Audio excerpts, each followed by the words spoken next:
mám taký nápad. Chcel by som založiť divadlo. Poďme to povedať aj ostatným zvieratkám. No to je výborný nápad, Kiki. Musíme všetko naplánovať. A tak na slnečnej čistínke plánovali ako na to.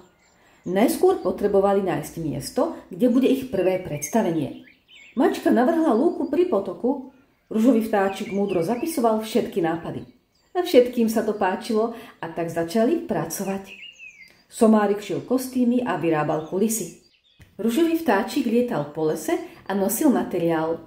Ciki pozýval všetky zvieratka na premiéru a učil sa divadelné texty. A Kiki, ten režiroval skúšky.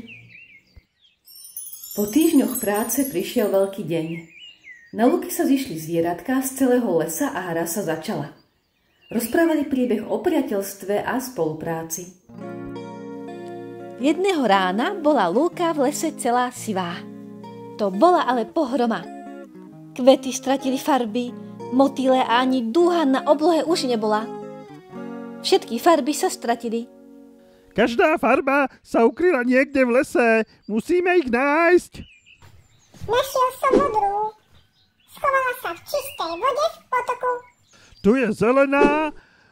Ukryla sa v listoch stromov a tráve, aby nám pripomenula pokoj, ktorý vládne v prírode. Aha, našla som červenú. Schovala sa v lesných jahodách, ktoré dávajú lesu lásku. Mňau. A tu je žltá.